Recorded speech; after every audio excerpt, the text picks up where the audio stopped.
I'd like to call the public hearing for Tuesday, February 13th to order. Please rise for the Pledge of Allegiance. Pledge allegiance to the flag of the United States of America and to the republic for which it stands, one nation, under God, indivisible, with liberty and justice for all.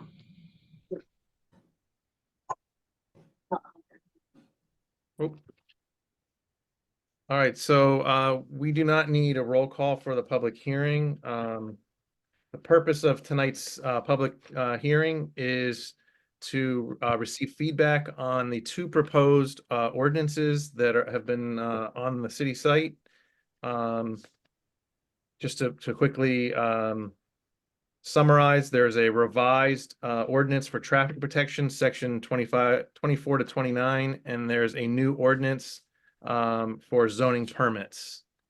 So with that, I will open up to the public. Any member of the public who would wish to comment on either of those ordinances, please make yourself known to the alderman. Josh, I just want to shed some light if I can. This is Joe Yaman, 5th Ward Alderman, 183 Wakely. I'll speak in public session. I'm the chairman of the Ordinance Committee, and these were both discussed at the Ordinance Committee. The first is at the request of Chief Williams, the traffic protection. It is a modification to the existing ordinance that allows for those other than basically those other than police officers on private duty to hold the role on a public roadway within the city. And the chief is asking to rein that in a little bit to make sure that a private duty police officer, either in it from Ansonia or what are the others on the rolls, would take over that role just to ensure on some of the busier roads and things like that. And those roads would be designated by the chief of police. The second ordinance is a new ordinance, which was requested from our zoning board, or our zoning, I should say, our zoning office, which would give them a little bit of teeth and the ability to impose fines on those that are performing work without a permit and that haven't gone through the proper channels to ensure inspections and got a permit to do so. That is not a retroactive ordinance, and I want to make that perfectly clear to the public and to all the members of the board. That is just something that would be effective on March 1st going forward, because I know there's a lot of old homes in towns, and that's been brought to my attention by a lot of my constituents, and I'm sure many of yours as well. But that would not be something that they would be going backwards in time looking for work that had been done without a permit or anything like that. This would strictly be a forward prospective ordinance to enforce those that are doing work now. So that they can be fined to get them in compliance with the current zoning statutes and things like that. Awesome, thank you, Alderman Yaman. So one is a modification, and the marked up version is available online, so you can see where the changes were made, and the other one's a new ordinance.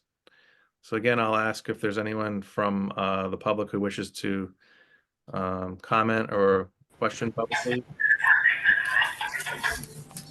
Yeah, Josh, I'd like to speak. This is Bill Phipps. Sure. Address for the public record, please, Bill. Yeah, 27 Johnson Street. Thank you. Go ahead. And with respect to the ordinance from zoning, it confused me a bit where it makes reference to a zoning permit.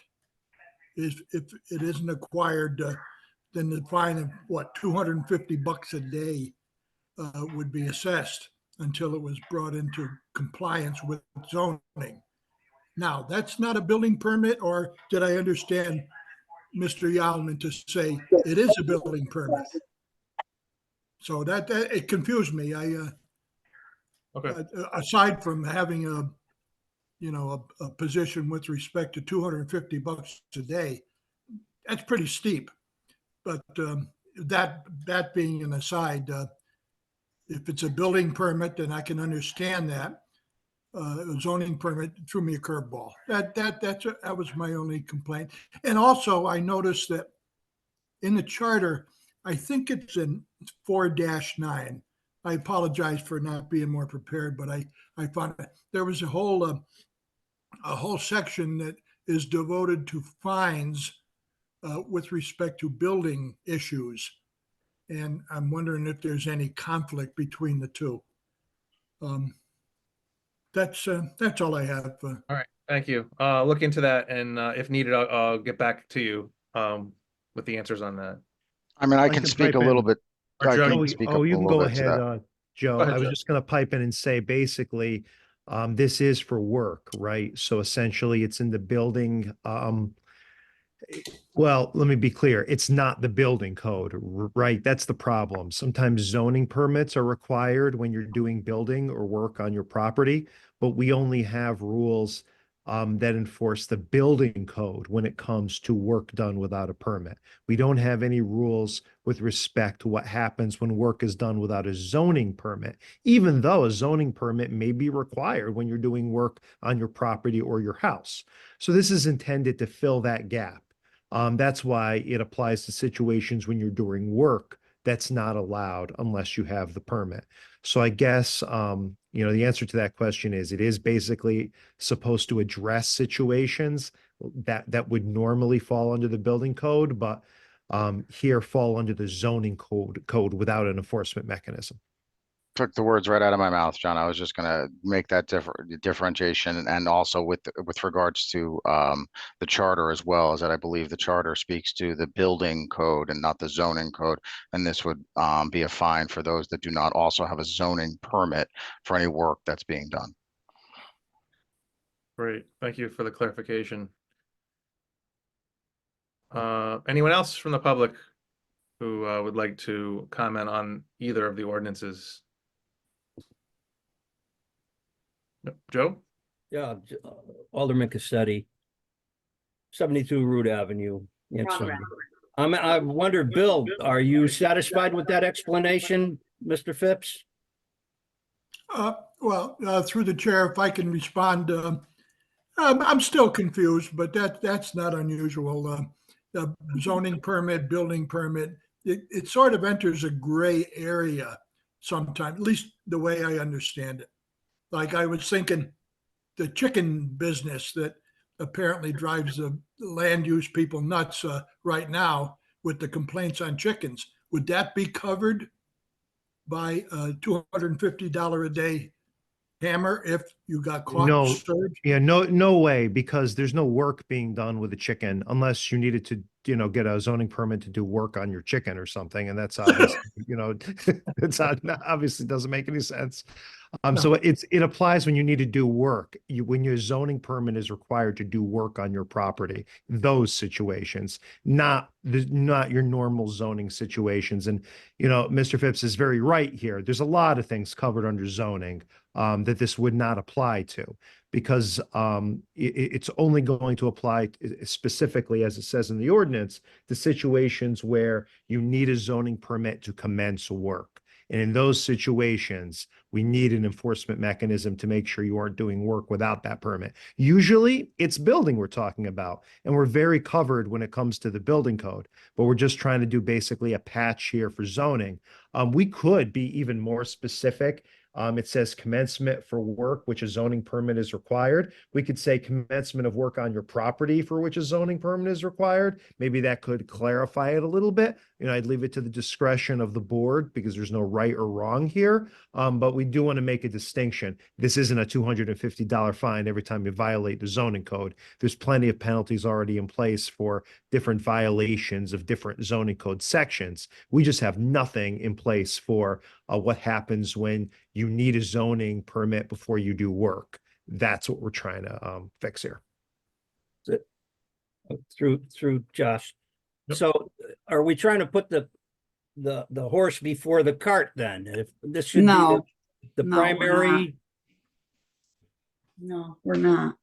You mean if the I can chicken do- before the cart? The horse, well, not the cart before the horse. I mean, before you want anybody to do any work, prior to a zoning application for electrical or plumbing or carpentry, you want a zoning permit. Is that the way I read this? No, Joe. I mean, No, if I that's not can always chime in, required. Yeah, if I can chime in just briefly, I mean, just my experience on those boards, just to lay it out there, is that generally this is going to be for new construction for the most part and new work being done when zoning applies. So if there's applications and site plans, if there's things like that where there's setbacks and there's issues with zoning, where falling into compliance for the commencement of work on that type of construction. For the most part, building covers a majority of everything else we're talking about. That sort of stuff, pulling a building permit to do interior work, replacement work, that kind of stuff. Building generally covers that.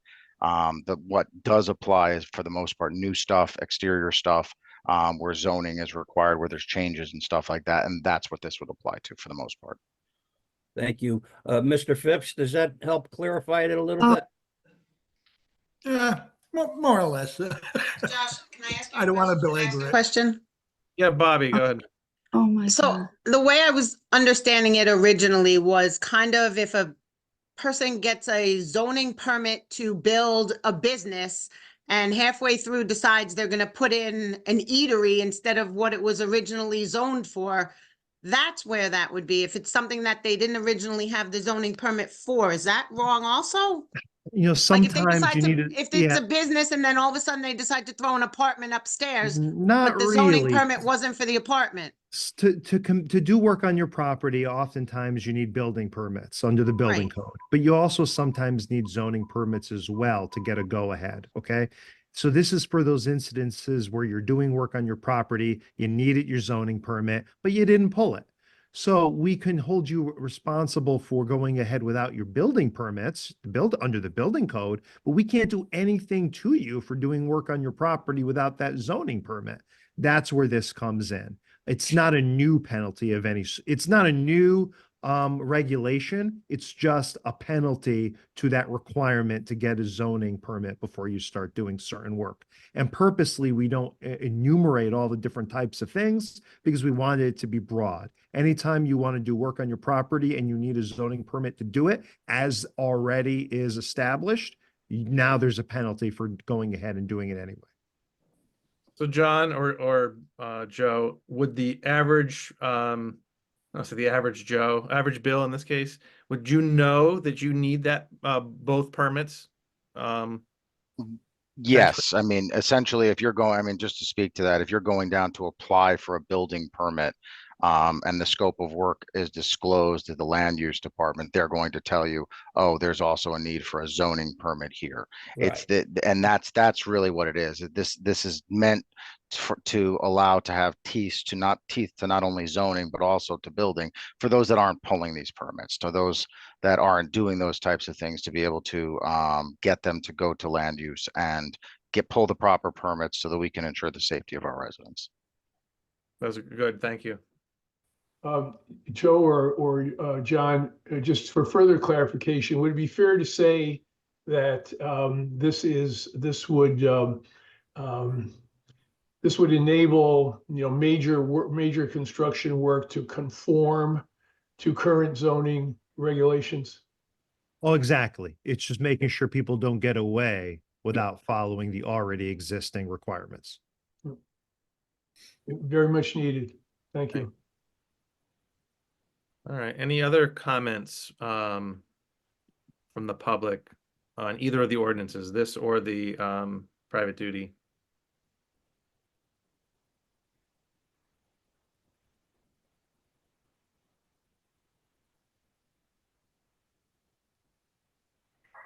Doesn't look like it. Last call for second call, third call. Anyone from the public? Comments on these two items? All right, well, let's close out the public hearing. And Josh, yes, apologies. I snuck in after a roll, so whoever took roll, if you could just mark. no, there's no role for Oh, all public. right.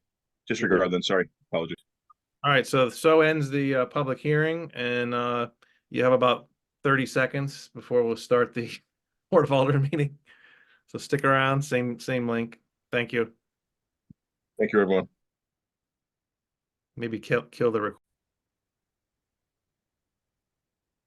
Good evening. I'd like to call the full Board of Aldermen meeting for Tuesday, February 13th to order. Please rise for the pledge. Pledge allegiance. To the flag of the United States of America, America. and to the To republic the republic for which it stands, one one nation, under God, indivisible, with liberty and justice for all. For all. All right. Now, Trish, we'll go with the roll call. All right. Alderman King, Think he's here. he's okay. Alderman Farrar, Here. Alderman Adamowski, He's here. Alderwoman Farr, I'm sorry, here. Alderman Thank you, Joe. Cassetti, Here. Alderman Janetti, Here. Alderman Nutt, Alderman Hardy, Alderman Yellman, Here. Alderman Rivers, Here. Alderman Mamone, Here. Alderman Stewart, Here. Alderman Levinsky, Here.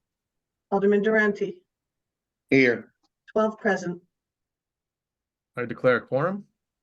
All right, so we have the minutes for approval from the last month's meeting, January 9th, regular meeting.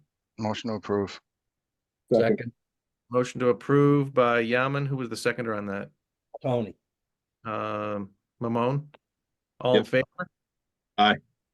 Any opposed Aye. or abstaining? All right, motion carries, so accept the minutes. Public session. Anyone from the public who wishes to speak on any topics? Barking dog. Oh, that's my dog. Sorry. Okay.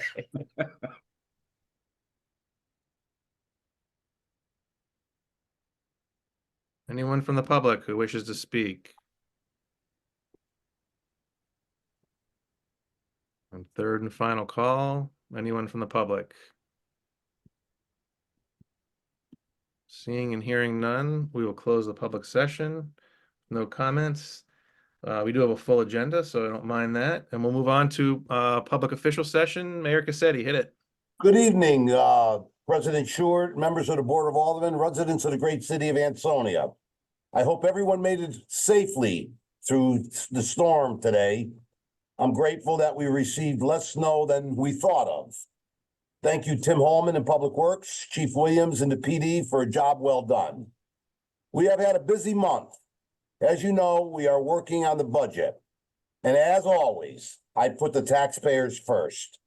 For the past 10 years, I am proud to say we have stabilized taxes for our residents when the state continues to place most of the burden on the municipalities, making it harder for us to have flexibility in our budget and forcing unfunded mandates onto municipalities. I want all of us to remain steadfast in our resolve to put forth a strong and responsible budget.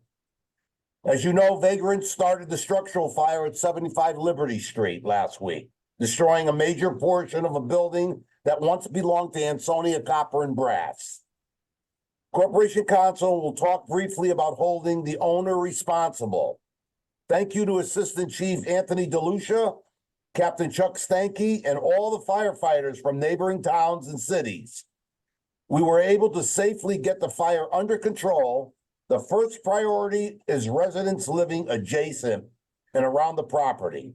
I believe my Economic Development Director will talk later about our plans to demolish the building in its entirety. I want to wish Mike Mako, a lifelong resident in Ansonia, friend and former ace reporter for the Connecticut Post, a happy 70th birthday. We love you, Mike. We are excited about our referendum projects, and I know John and Sheila will touch more on those coming up.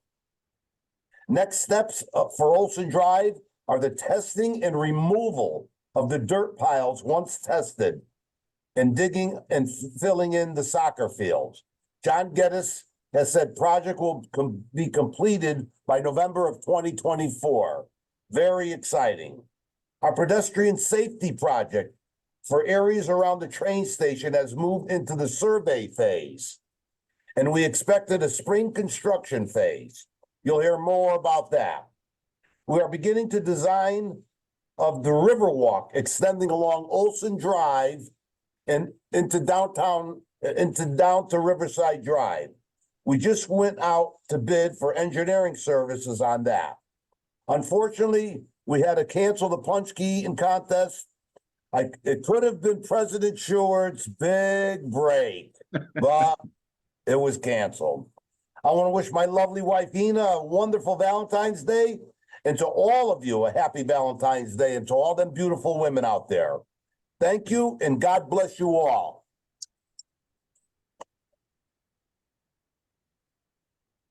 Thank you, Mayor. And my belly thanks you for the cancellation, by the way.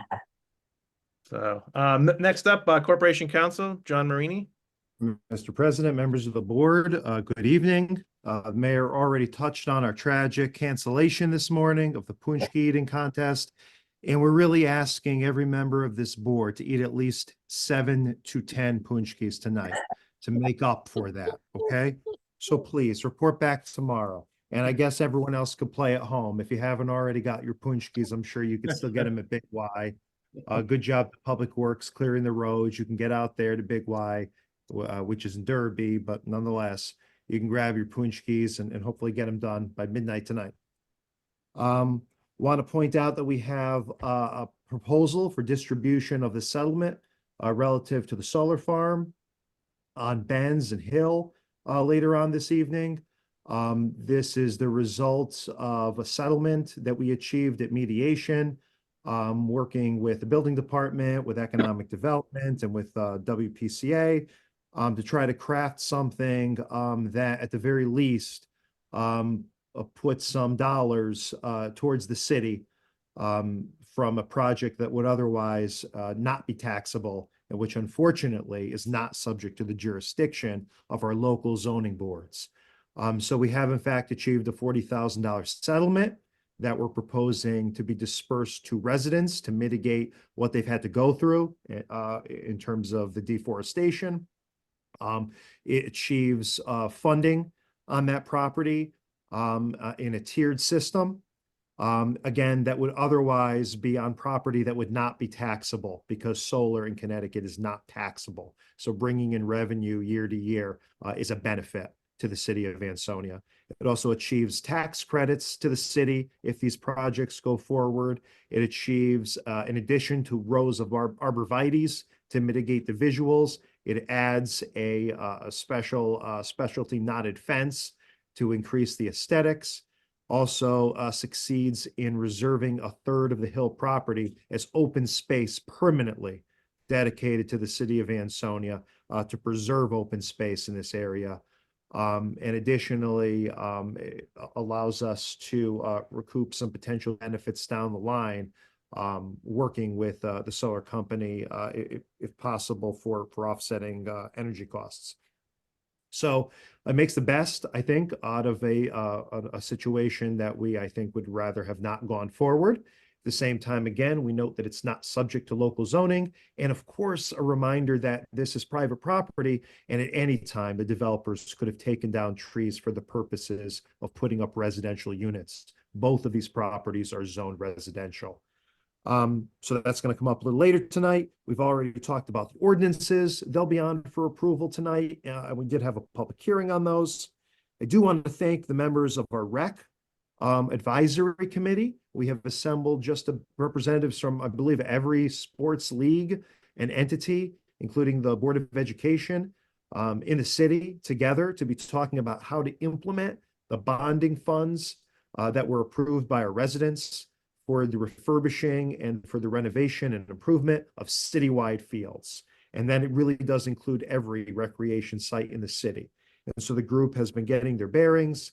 They've started already talking with an engineer, putting a list of priorities together, and there's a long road ahead, but I'd like to thank the many, many volunteers that are spending their time really getting a good grip on priorities for recreation, and they're going to be looking more and more at recommending a plan that's best for all sports and all residents of the city.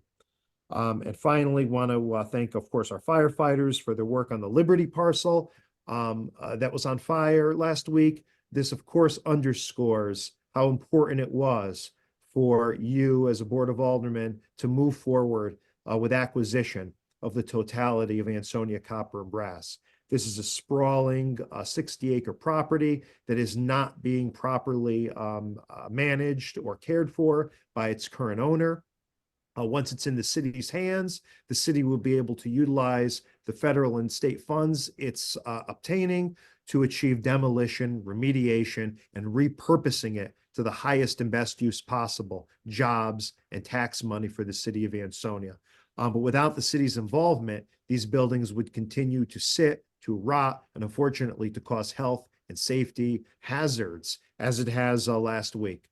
And we are, of course, looking to see if anything could be done through our regulatory agencies, through DEEP federally, through DEEP through the state, and through EPA federally, to hold the private property owner accountable for failing to properly maintain this property. We saw an oil leak last year, and of course now a fire, and the owner of this property has contributed nothing to securing it or to helping us avoid future problems. So the good news is that we seem to be within months of finally taking possession of the property. The foreclosure action that we started quite a bit ago is very much near the end. It was a pretty complicated foreclosure because of the amount of parties involved, the amount of defendants, the individuals with interest on the property, but we're finally towards the end of the process, and the city will be owning outright the entirety of what was Copper and Brass, likely by the spring. So with that, any questions on anything? Any questions for Corporation Counsel from the Aldermen? All right, we will come back to you later in the agenda, so thank you. Next up, Economic Development Director, Sheila O'Malley. Yep. Thank you, Mr. President, members of the Board of Aldermen. Good evening. Might as well stay on the topic of 75 Liberty Street. So we are going to demolish that structure. Mayor wants it down for the safety of the residents. However, you know, we're using grant funds. We're repurposing grant funds that would have ordinarily gone to a portion of the property that is ripe for redevelopment. So, you know, there's a price to pay for this, for having to take the building down. As John said, it's really the owner's responsibility, but we are soon to be the owner, hopefully, fingers crossed. And having said that, we have entered into liability relief, innocent landowner programs with both the federal government and the state, so that, you know, liability does not rest with the city of Ansonia. Just briefly mention some of the projects that will be starting up in the springtime. Although Olson Drive is slated to start back up again in March with the soil testing and removal off-site and the grading for the field going in place. State Street, you know, I feel like I've been talking about this forever. The COG and DOT expanded the scope on State Street. So right now, the extra survey work that was required for all the side streets has just been completed. A pipe cleaning and inspection work is already scheduled in the upcoming couple of months. And the geotech and structural are being designed for the retaining wall. So big project, just keeps getting bigger. Same with Wakely Avenue. We expanded Wakely Avenue, turned out very well, but it's really taking time.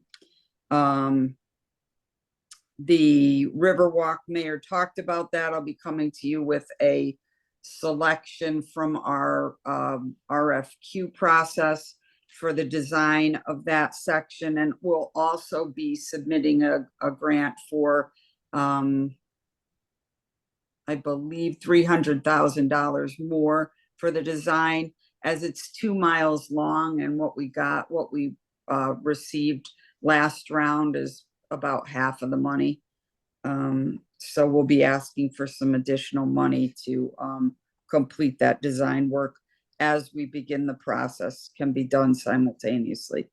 Kinneytown Dam, you're gonna see, Public Works, actually, Tim Holman was, out there with, the COG and EPA, looking at Pond and, trying to determine the best way down to the pond to do some testing and some dredging.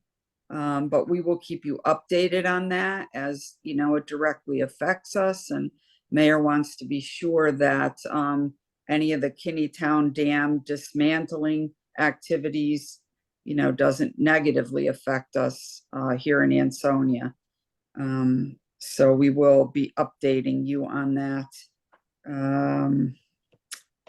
And the other project that's going to start, road project, is the East Main from Kingston to City Hall driveway, from Water Street to West Main, from Main to West Main, and Kingston to Railroad Avenue.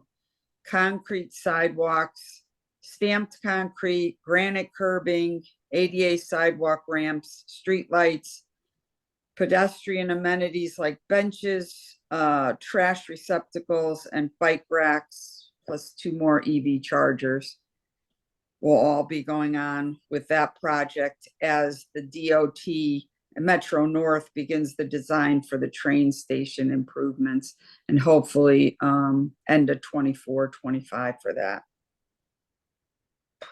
All right, I'm sure there's more, but that's it for now. Oh, referendum. One of the referendum projects that's we're begun talking to Jeannie about the animal shelter, and preparing a list to put out a bid for an engineering firm to do that work. That's it. I'm happy to answer any questions. Any questions from the Alderman for? Yeah, I just want to thank you for the information on Wakely Avenue on the end there, for getting back to me on that, and thank you for the information that you provided us on what was going on at the upper end of Division Street. Yes, you're welcome. You're quite welcome.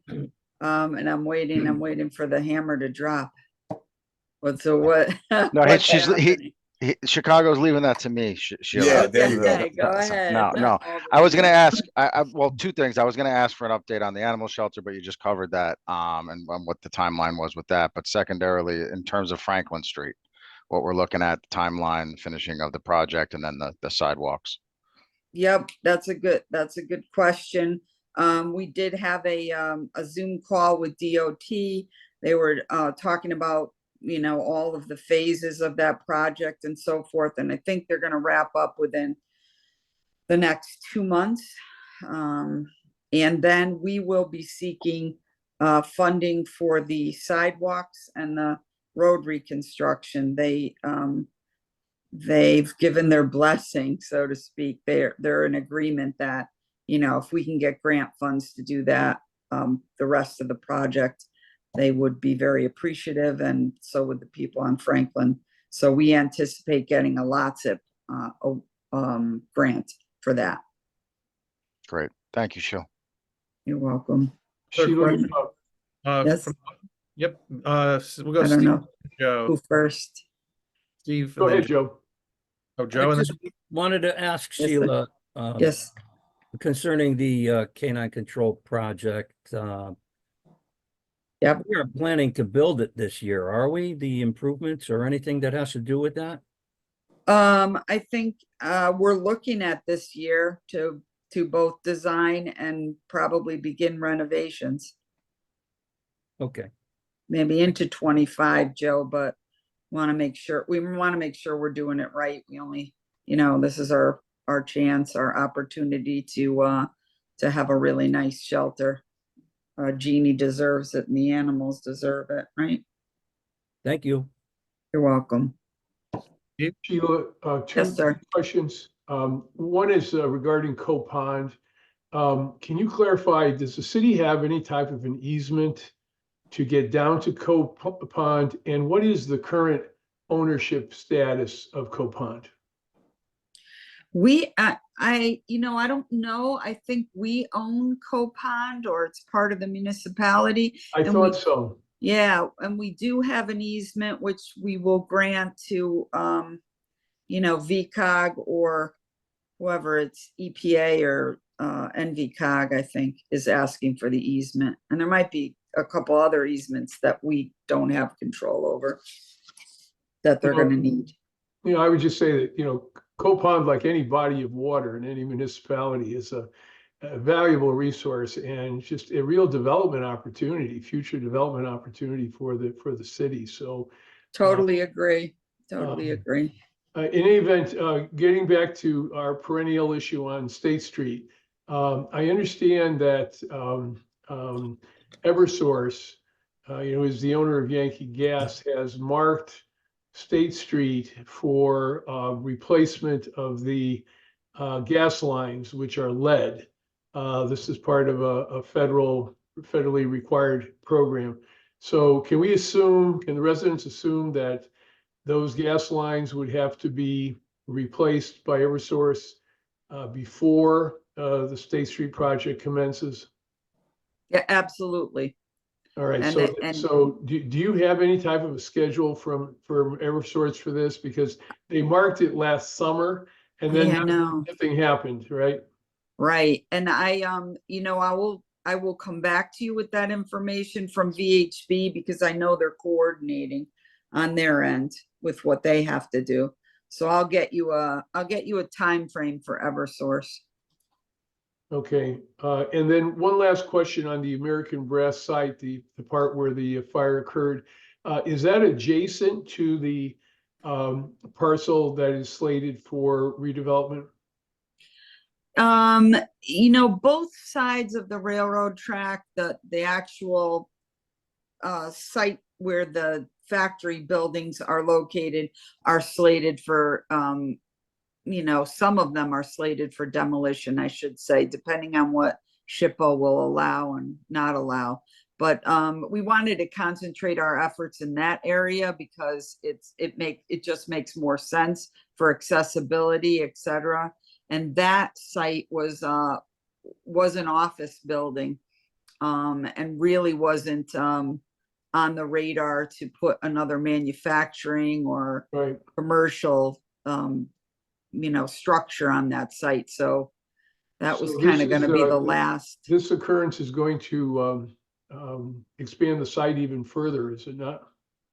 Yeah, I mean, it's always good Large. to demolish these older buildings that aren't, structurally sound and have contamination to make way for anything else. I don't know that you want to put commercial or industrial over there because you have the condos in such close proximity. So it's not, it'll be nice. Yeah, it'll be nice to get it down, I think, for the residents and. But that would be a housing opportunity and. Absolutely. Yeah, this is really a shame. That building in its day was I understand, was one of the finest examples of Art Deco architecture in the state, if not the region. So anyway, everything comes to a close and we have to look forward to the next opportunity there. Yeah, and it's unfortunate. And also what I learned when EPA was on site was that building was one of the most contaminated buildings on Ansonia Copper and Brass because they had a chemical lab in the basement. In the basement. That was all cleaned out when EPA came in and most of the asbestos removed. So. Thank you. You're welcome. Any other questions for economic development tonight? All right, thank you. All right, thanks. Next up, we'll go to Kurt Miller, Budget Director. Thank you, Mr. President. I apologize. I got a little bit of a cough. So I just wanted to use my time to talk a little bit about the budget process, kind of where we are and what we're hoping to do. I did send out a memo this morning, which I'm sure most of you have seen by now. And it just kind of goes over my reasons again for why I feel the budget schedule should be set up the way that it is. I did bring the budget schedule to BOAT last Monday, and they approved the schedule. They understand the concerns that I have, and primarily those concerns have to do with putting out accurate numbers. And the thing that we've found is vendors are pushing their renewal dates on their renewal numbers further and further out in the process with everything that is going on. So we probably won't see realistic numbers on insurances. I would say at least into April at the earliest. Some of our liability renewals we may not even see into May. And if you recall last year, we ended up saving close to $100,000 on our liability renewals. And had we not delayed the process a little bit, we would not have been able to pass that savings along to the residents. Another large issue, some of you may or may not have seen, and it was referenced in my memo, has to do with state funding. And the governor, released his budget last week. That budget that was released has over a $900,000 cut to municipal aid, which is going to be problematic. The one thing that does give me pause, or hope I should say, is that the governor's budget generally is never the one that's adopted. There seems to be, from my understanding and making some calls up there, some differences of opinion between the governor and leadership in the House as to how they would like to fund municipalities. There's a lot of conversation going on about the fiscal guardrails. So we're not 100% sure of what these numbers ultimately would look like. But a $900,000 swing in either revenue or expenses is close to $1 million. So, it's something that, again, I think we need to be prudent. I think it's something that we need to take our time. What's most important is making sure that we get our tax bills out on time. So that way residents have the opportunity to do what they need to do. That date is the beginning of June. So whether a budget is approved and passed in February, March, April, May, it doesn't change the fact of when those bills go out. And again, I understand what the charter says, and I'm not, just trying to brush off the charter, but I think it's extremely important that we put forward a budget that is accurate, a budget that has good, solid numbers in it, and not one that has a lot of estimates, because ultimately that could be to the detriment of the taxpayers of the city of Ansonia. So again, I'm recommending, and as I said, I did get sign off from BOAT at their last meeting of a schedule that follows the one that we've essentially followed the last 2 years successfully, I think, where the mayor would present his budget to a joint meeting of the Aldermen and BOAT on Thursday, April 25th. We would then have our first meeting starting on Wednesday the 1st. We would then hold public hearing on May 6th and another meeting on May 8th. And what we've been doing over the last 2 years is those initial 3 meetings, I should say, have been attended by not only BOAT, but also the members of the Board of Aldermen Finance Subcommittee. So again, there's a lot of good conversation. Everyone is hearing the information up front. There's a lot of good dialogue, and I think we're getting a lot done in the beginning phases. At that point, as we did last year, I'd like to take about 2 to 3 weeks of time in between to give everyone the opportunity to digest the information, for residents to ask questions, residents to do their due diligence. And then we would come back together on Tuesday, May 28th. That would be the Alderman. And at that point, you folks would meet on Tuesday, Wednesday, and Thursday that last week in May, with the goal of voting on the budget on Thursday, May 30th, which would again allow plenty of time for the information to get to Johanna and to Johanna to get the tax bills printed out without any delay for our residents. So again, I just wanted to stress that again. I know there's been a little back and forth and some questions as to why we've done this in the past, why I'm recommending it again going forward. So I just wanted to touch on that. Other than that, I really don't have too much. We're tracking the fiscal 24 budget. There are a few spots of concern just with everything that's going on in the economy. which we're keeping a close eye on those. There are other areas that are performing well. So we'll, over the next couple months, continue to provide updates as we move along. So with that, President Schuer, I'll turn it back to you and take any questions any member may have. Kurt, you touched on some of the points from your letter in your talk, but would you be willing to read that letter for anyone that hasn't seen it or Sure.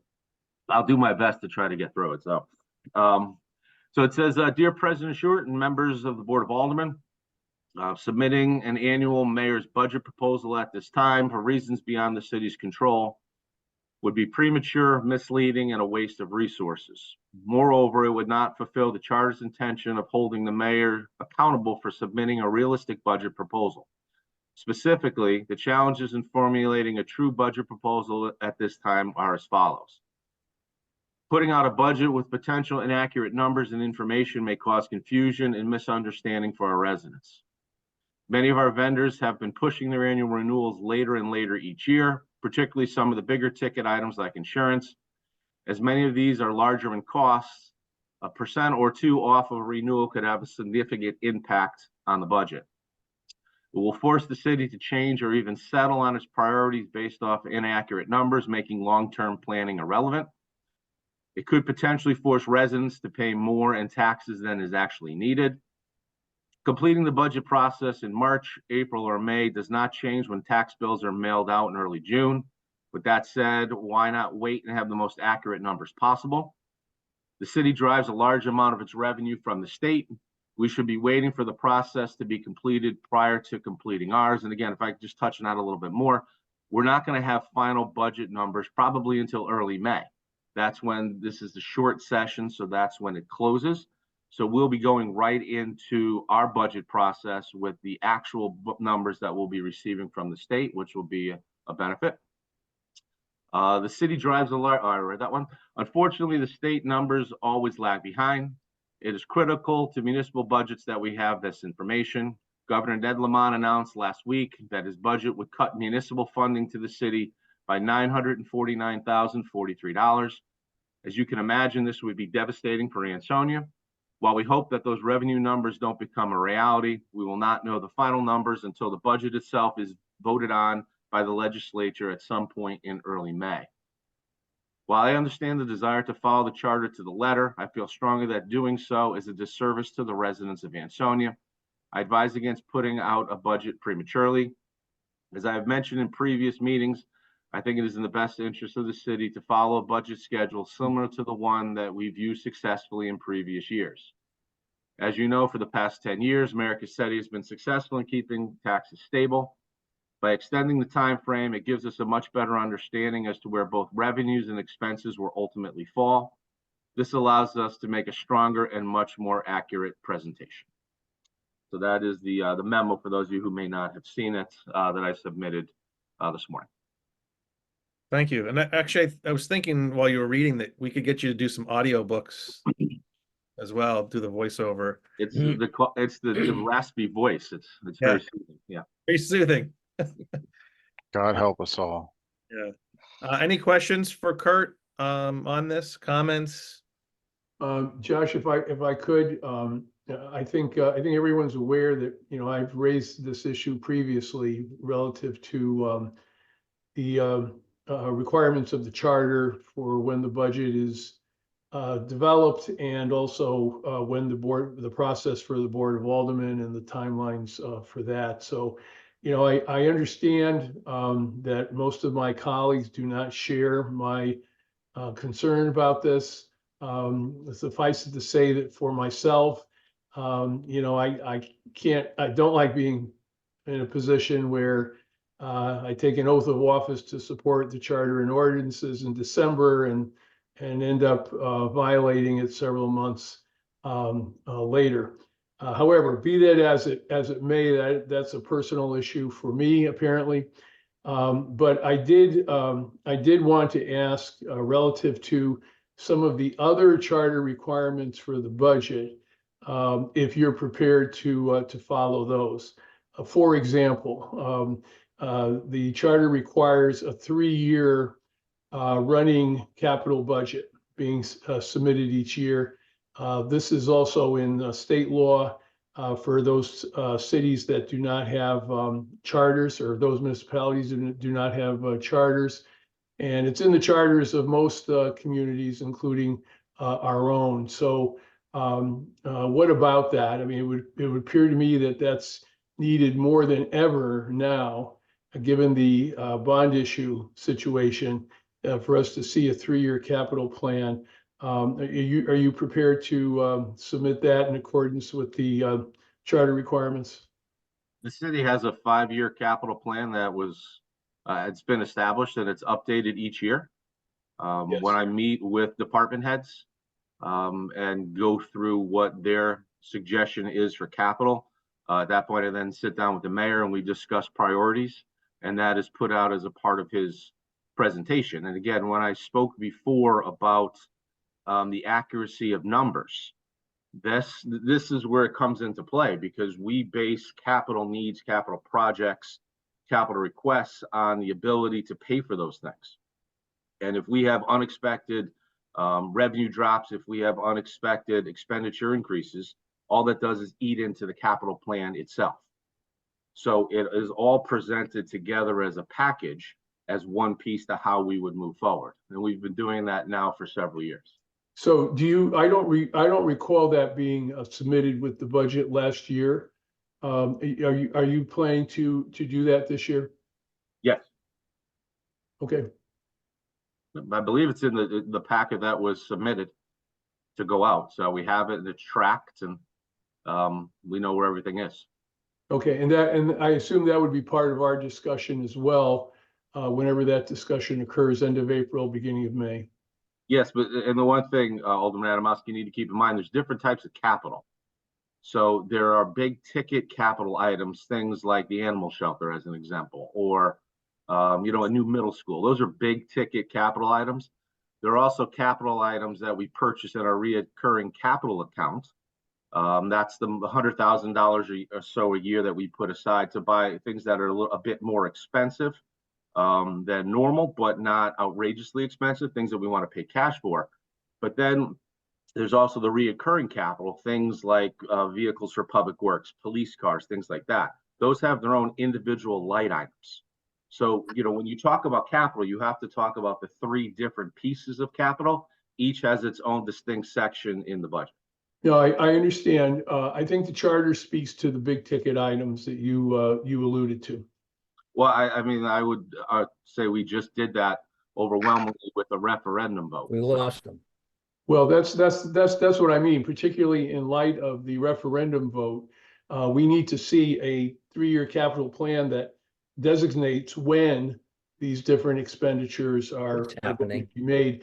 We have one item on the agenda tonight relative to the high school roof.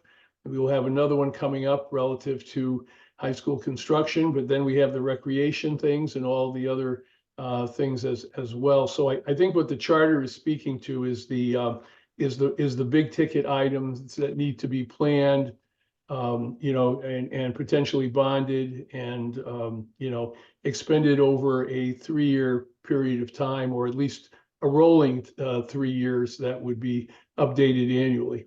We definitely have that, but there's a bit more nuance to it than just saying we're going to do this then, because again, debt, it's how we bring on our debt and the type of debt that we ultimately bring on.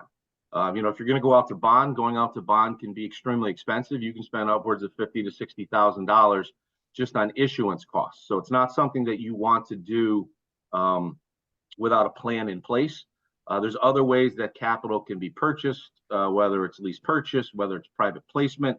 So what we need to do is we need to go through and let these committees go through their planning process and determine what they're looking for, what they're trying to do. And then once we have all of that information, at that point, we could sit down and take what we have as a capital plan and now put a true timeline on it.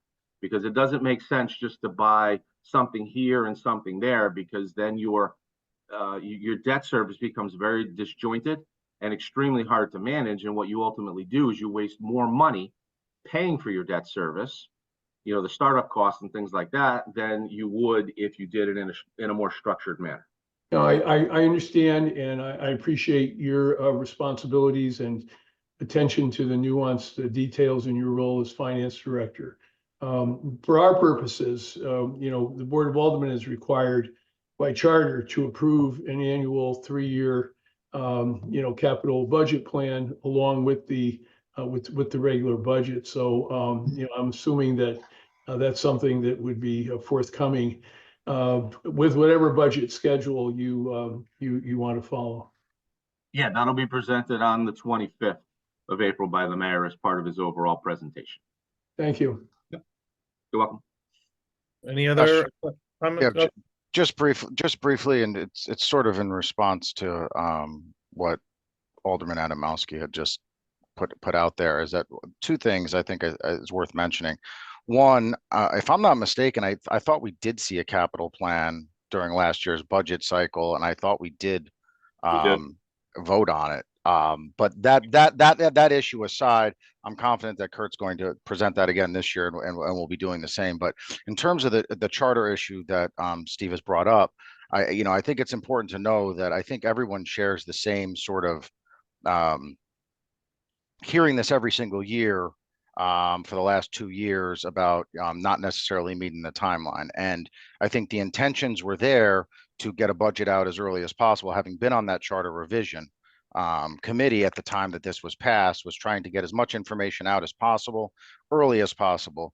But the reality is that with the state budgets and the reliance on state money and things like that, it just makes it incredibly difficult. And as Kurt mentioned, with vendors not getting prices out there until much later on in the process, I think it's worth noting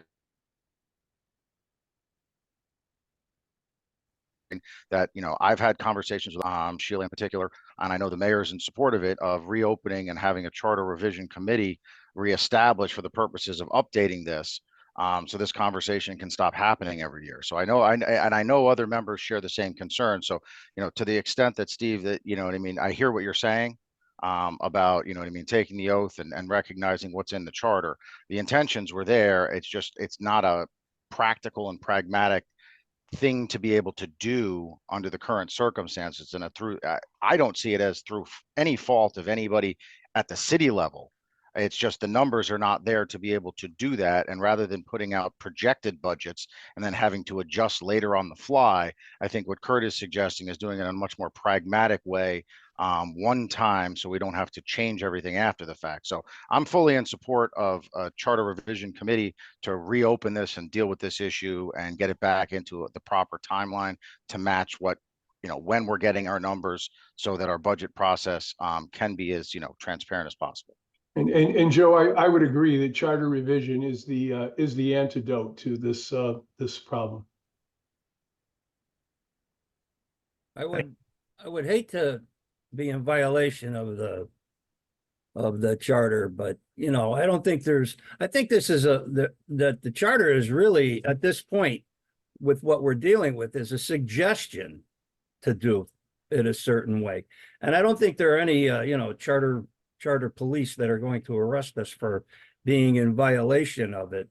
If there's a concerted effort to try and get this, I don't know, to get it done the way Steve wants to do it, then maybe we should, Steve, why don't you run the ball on this and just, find out how to do it. What ball is that, Joe? How to do what? What ball is that, Joe? The revision. To revise the charter component of it? Yeah, so that it conforms to the way he's trying to say it.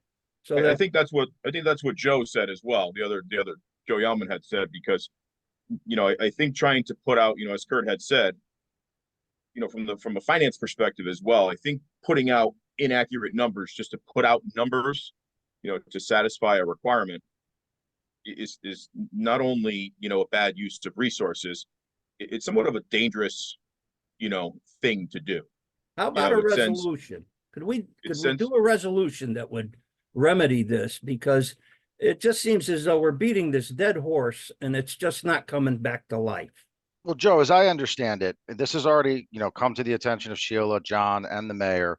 It's their intention to be, because they're going to need members and it has to be a bipartisan membership for any charter revision commission that's established. So at this point in time, I know they're exploring that, and obviously, anybody that's interested in it can reach out to them. But I know that's probably forthcoming in the next month or so. So. And Joe, I would be happy to serve on that type of committee. Please, we got to get this thing put to bed because it's keeping me awake at night. I don't think it's, that serious. I think it's something, clerical to fix up and amend. As Kurt had said, we have an oath to the residents to put out a realistic budget, not something rushed, just to make a deadline. So I fully support, what Kurt is doing here with this, and obviously what the mayor and what the city is doing. I think that's the way to go. It happens in all different finance ventures that occur. All different, companies do this. Budgets get delayed, forecasts get delayed, things get moved. Yeah. Even earnings get delayed, depending on what's happening within organizations. I think Kurt is doing a really great job. Every There's year, no question about that. He goes to the nth degree to make sure everything, all the T's are crossed, the I's are dotted, and everything is in place. And I think that the city is reflecting a good financial basis, primarily because of him. Right. But the question becomes, Joe, do you want a rushed budget, or do you want something that's a little more thoughtful that we could rely on when we receive it? I like the way we've been doing it. As do I.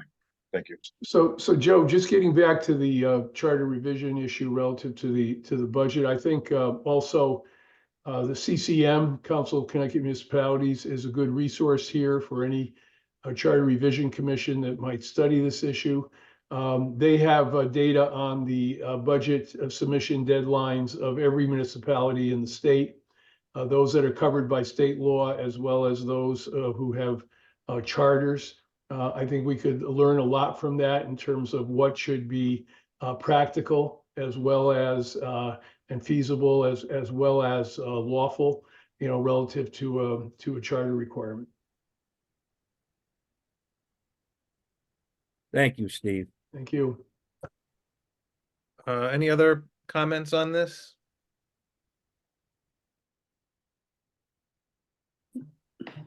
Yeah, so I guess, Josh, within our power of the board, and John, from a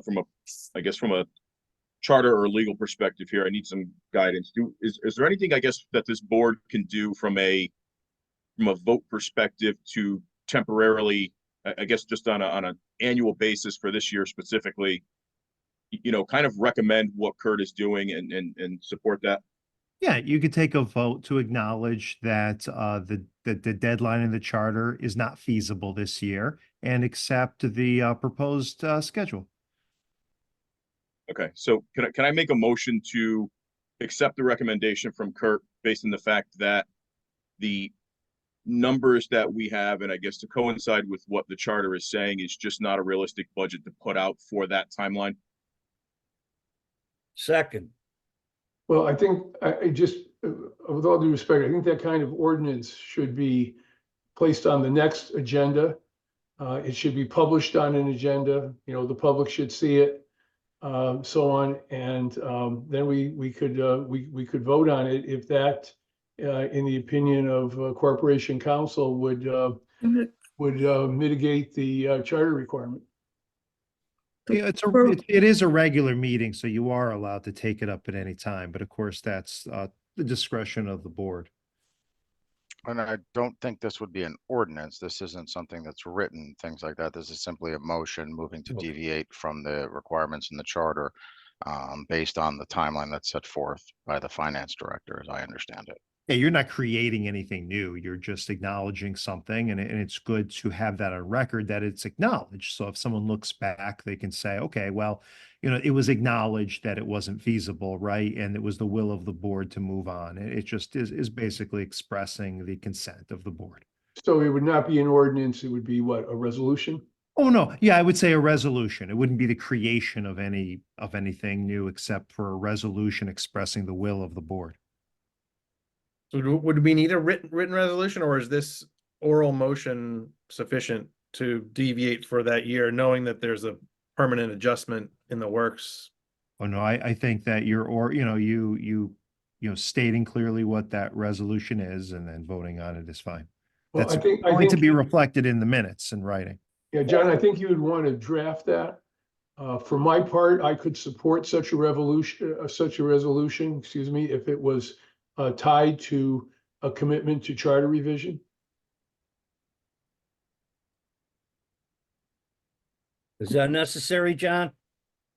I mean, are we in the discussion stage of this? We are under the discussion stage, and Yeah. I'm comfortable with just voting on it tonight and then taking, I know that the administration is going to take the appropriate steps for charter revision, so. I'm You could also comfortable take a waiting. motion. I mean, again, it's a regular meeting, so you could take a motion, advising the mayor's office to start the process for charter revision. All right, Tony, do you want to amend your motion? We had a motion and a second by Cassetti. No, I think I'm gonna leave it as is, Josh. We can do a second motion.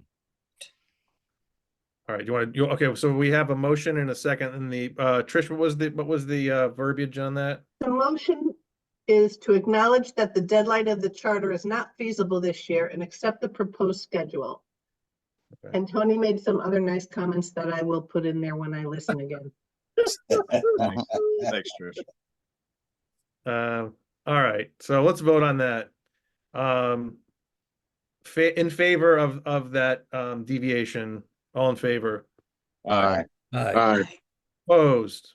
I'm going to have to oppose that without it being tied to charter revision. Okay, one No, abstention, or one against. Any abstentions? All right, I thought you were going to make the second motion. Okay. I'll So- make a motion, Josh. I would like to make a motion to recommend that the administration consider charter revision and open it up in the next several months. So motion by Yaman. Do we have a second on that? And what does that involve? Does that involve appointment of a charter revision commission? It does. It Okay. does. I'll second it. The mayor making his appointments and the establishment of the committee. There's a second down there. Who was the I second? second it. Who was that? Joe Mario? Genetti. Oh, Janetti. We have a motion and a second. Any further discussion on that? All right, all in favor? Aye. Aye. Opposed? Any abstentions? All right, Progress. motion carries. All right. And Kurt, we're gonna let you off the hook unless anyone else has any other questions for on the budget. Thanks, Chris. Yeah, no, I'll save my one question because you only give me one a year, so. You already used it up on Sheila. Forget it, Chicago. All right, thank you. And thanks for your work putting that together, by the way. All right, next up, we got Police Chief Wayne Williams. Welcome.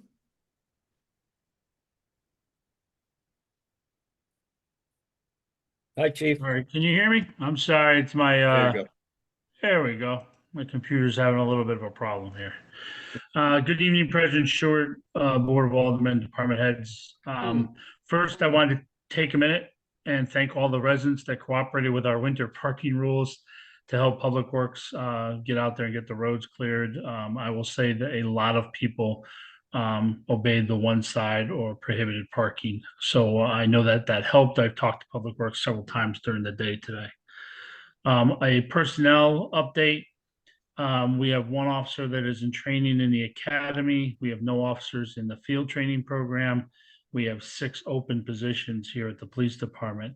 If anyone knows of anyone who is interested in becoming a police officer and serving the city of Ansonia, they can contact me directly, Lieutenant Lynch or Lieutenant Froelich, and we will set them up with the testing process. We are currently down roughly 20 to 25% of our patrol division.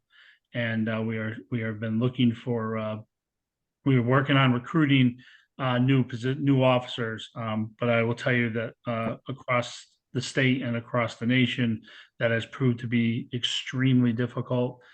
Most departments are down the same amount of people that we are. So if anybody has anybody that they know, you can forward them to me. You can send me an email, text me, come see me at the office, and I will gladly talk to any candidate. We our I want to go over just a, oh, is somebody asking me a question? Bobby Tarr. There we go. You'll notice that we just took possession of 2 new police vehicles. These were ones that we ordered back in July of 2023 with help from the finance department after the budget was passed. But there is still a long delay on police vehicles, so we just took possession of the 2 new vehicles. And luckily we did, because one of our officers was injured, one of our officers was involved in a accident on Wakely Avenue at about 5 o'clock in the morning during his patrols. A car blew a stop sign and struck the side of it. The officer didn't sustain any injury, but the car has been heavily damaged, and we're working with the insurance company on repairs. The speeding traffic enforcement is still ongoing. So we just finished up phase 3 of that grant, and we're moving into phase 4. We also have the DUI grant that is currently in place. So we've been adding officers at night to cover the DUI patrols.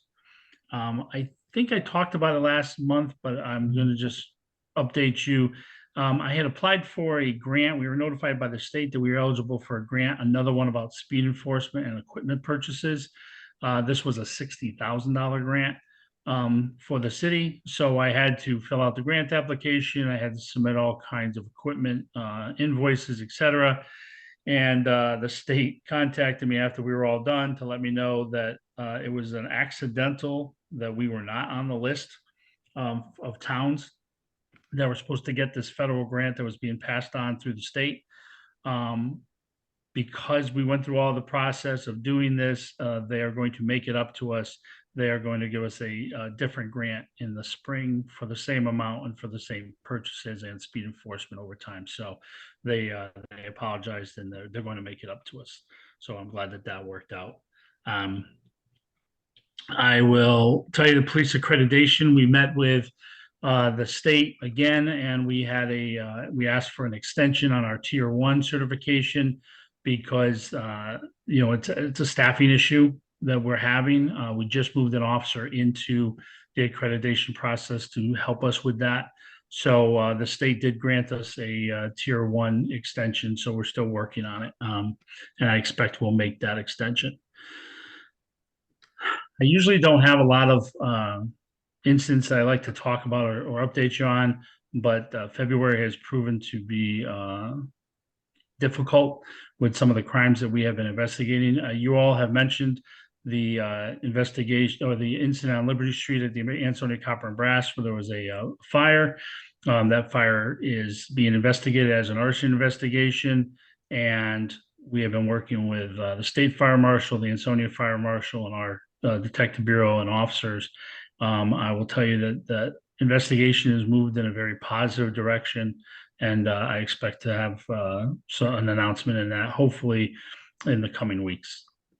February 4th, you probably saw that there was a report on the news involving a pursuit from Bridgeport into Ansonia, where resulted in a crash on Division Street and an officer-involved shooting, with that suspect dying as a result of that shooting. I will just let you know that our officers were there at the end of that investigation. They were not involved in the shooting. They responded to an assist the state police and the inspector general's office are investigating the incident, and we've been assisting them with whatever they needed. February 6th, 2 days later, we had an aggravated assault on Willow Avenue. Suspects entered a home, assaulted a victim, causing serious injuries. Our detective bureau was investigating that.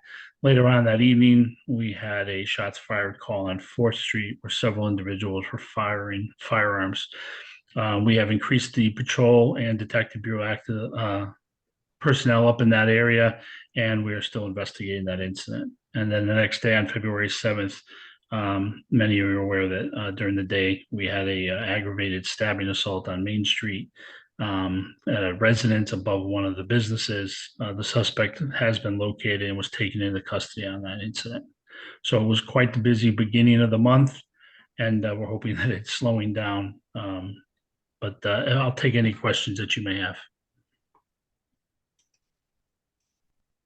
Any questions for the chief? Just one comment, Mr. President, if I can. I just wanted to say, Chief, thank you for all the information. I know you have been super busy, and thank you to you and all your officers for all the hard work that you guys have been doing. It has not been easy the last couple of weeks, so thank you. Thank you. Yeah, Yeah, and I just I want was gonna say, you got about 10 years of activity in about a week, so thanks. Go ahead, Chicago. yeah, I just want to thank him for getting out here and getting the cars to abide by that the winter rule. Parking now, everybody is on the same page, and I am happy that it happened before the storm. So thanks a lot, Chief. And I think at the same time that they were doing that, they actually came across a uninsured and an unregistered car while they were doing that. So that's a good thing. Yeah, that commonly happens, especially when we do a heavy press on parking complaints. So we did tow some vehicles out of there. We also found some that have been abandoned. So we really do put a press out prior, right before the storms. While they do it every day, we do put an extra emphasis on it, especially when we're trying to prep for storms. It just helps. And I know the car you were concerned about on Hull Street has been removed. Yeah. They moved it to the back of the yard. Any other questions for the chief? All right, thank you I again. will, if I'll stay on in case you have any questions on the ordinance. Okay, thank you. Yes. All right, moving on, we will go to Superintendent of Schools, Dr. DeBacco. Good evening, President Stewart and the Board of Aldermen. I also want to thank Public Works for the job clearing the roads, getting us ready for school tomorrow. I wanted to update the Aldermen on two pieces of legislation that have been impacting education across the state. One is the kindergarten start age. Our process is online. I told you last month when I spoke that we were going to have our process online where parents could register, and if they would like to click the waiver so they could start. Normally, the entrance age is they have to be 5 by September 1st, but if they would like a waiver and get tested to start early, to start school early, we have that process in place. I actually will be testifying on February 22nd with David Morgan of team to support a more logical and phased-in approach, what they're doing right now to schools. The kindergarten start age was we don't mind that anyone moving the start age, but to have it on every school district to then test a kid 6 months before the school starts. I mean, they're only 4. When you test them 6 months prior to the start of kindergarten, that's like 20% of their life. So it's very hard to get an accurate measure if they're ready cognitively, emotionally, and otherwise.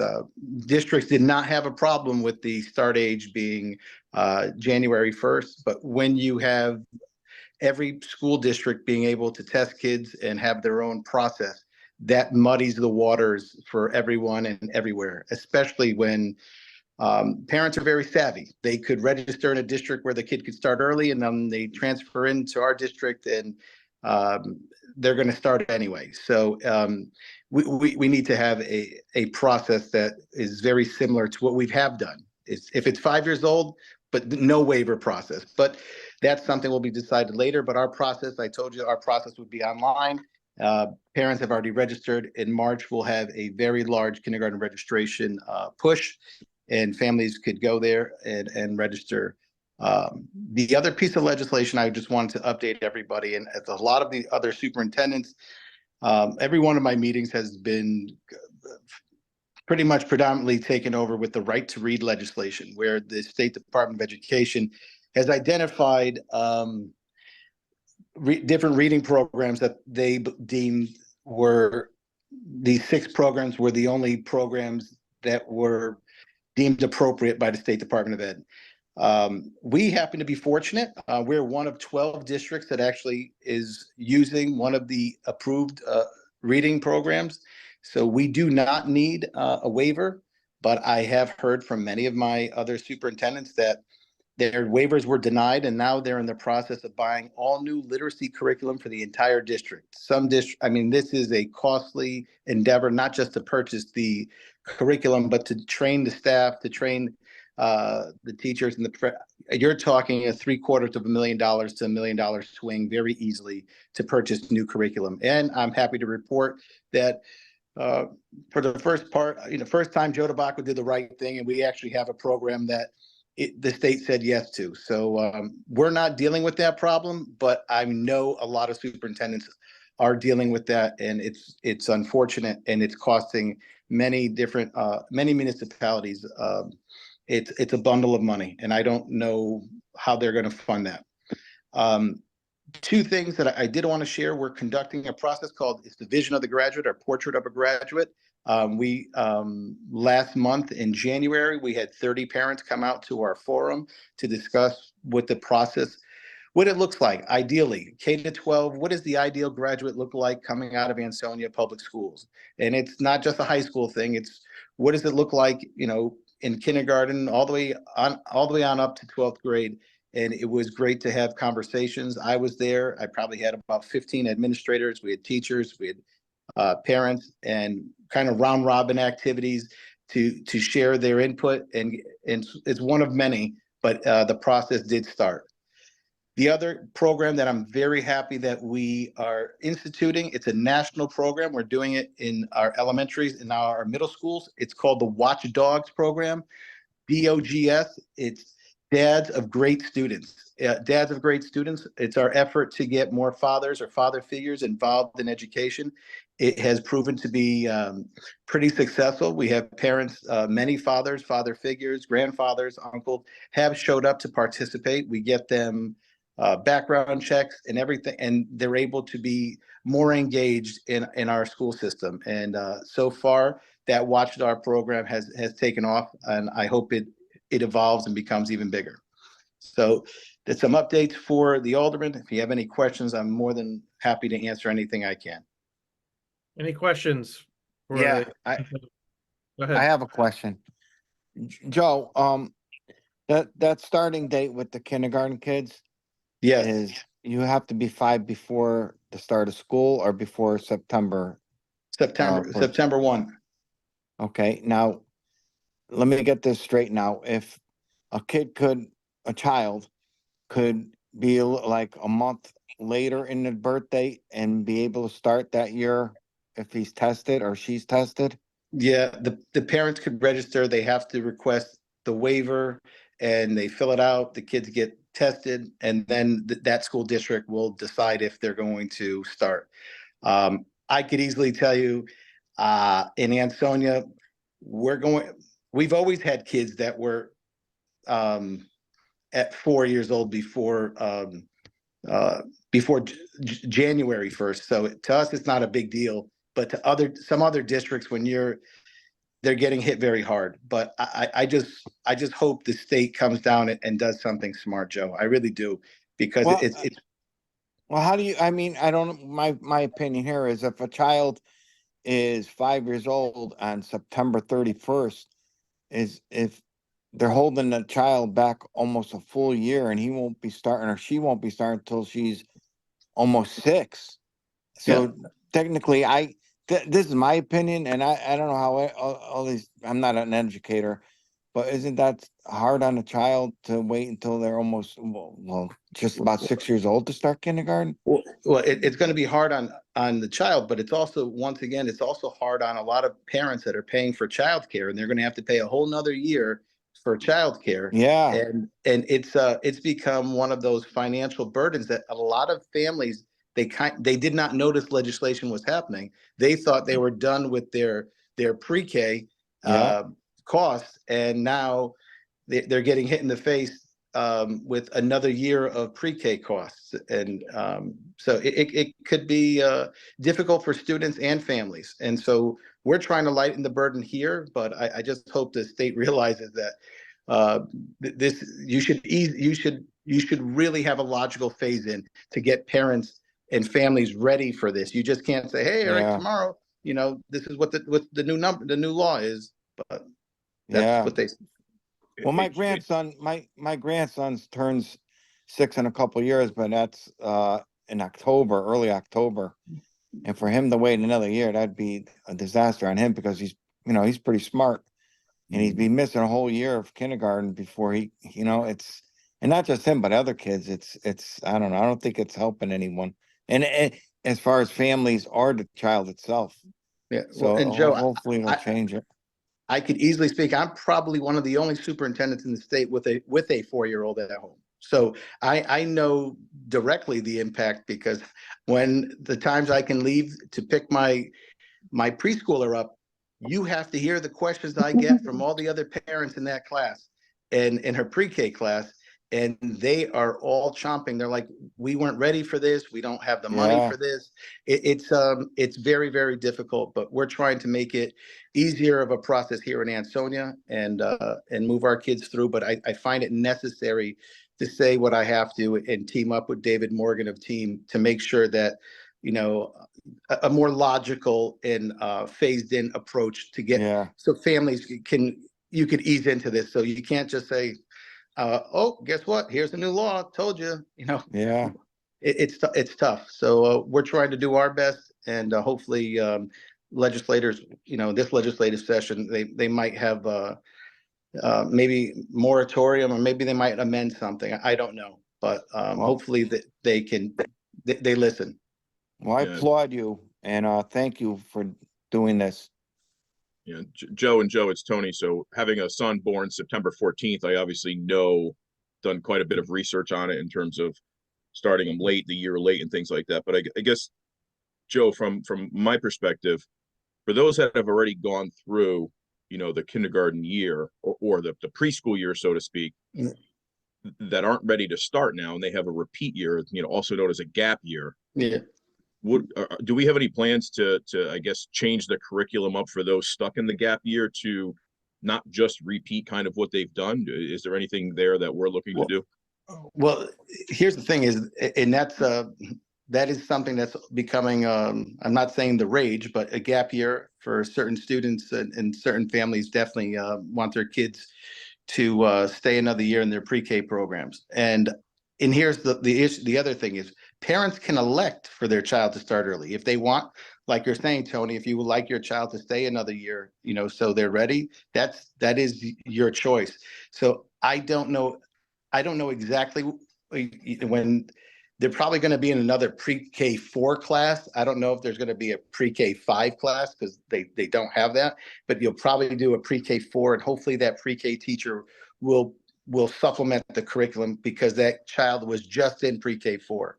I can only imagine that because I do know, I can tell you my sister lives in Cheshire and a lot of kids in Cheshire stay for a gap year. And they do that, but I would like to think they would supplement that pre-K curriculum, Tony. Yeah, that's kind of the position my wife and I are in now, Joe, with my own son, determining, what to do. And I think we've landed with, starting him the year later for an assortment of reasons. And yeah, Joe Giannetti, I'd be happy to share some of that offline with you on what we've uncovered. So Yeah, my daughter's a school teacher and she's looking into all this. Oh, okay. So you know what, Joe, it's tough either way. Sure. Some kids it's an advantage to some kids, and I think some kids it's a disadvantage. And same thing with parents. Sometimes it's an advantage to the parents and sometimes it's a disadvantage to them. I guess, I don't know. It's tough either way. Yeah, I hear So you. hopefully they'll work it out, but I think Joe's doing the right thing, Oh yeah, definitely.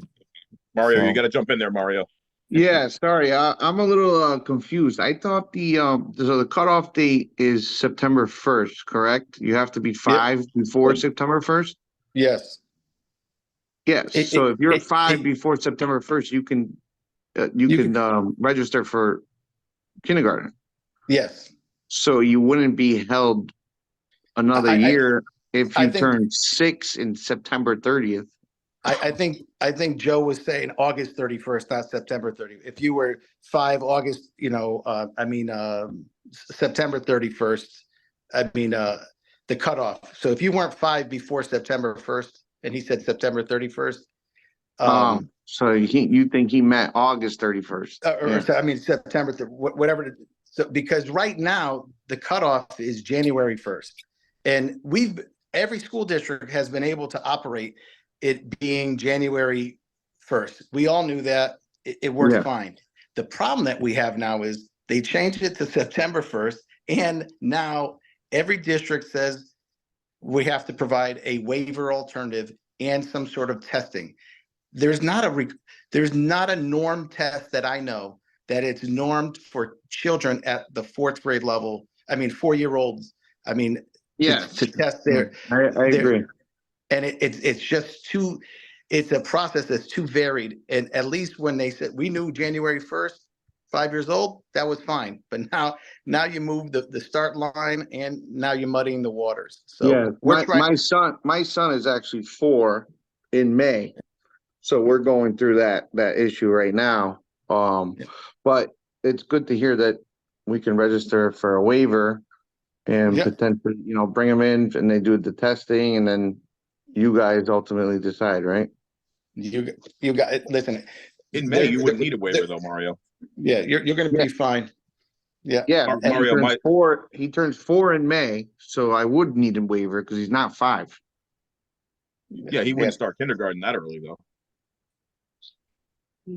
Because even that's before the September 1st date. So my son in actuality would be 5 September 14th. Therefore, he could not start kindergarten. So he would have to wait, and then for next year, So okay. All right. Well, we kind of derailed you on that, Joe, but not a problem. But you could tell it's the talk of the town. I mean, last time I was here, Bobby Tarr was nodding in affirmation that kindergarten start age has impacted everybody. And see there it is, Bobby. We're dealing with it also, Joe. Yeah, it is a process, but listen, I appreciate the support from the aldermen and our Board of Ed. And Joe, I would say any support you need from us, I would say at the state level, or we could help you with some sort of. Definitely.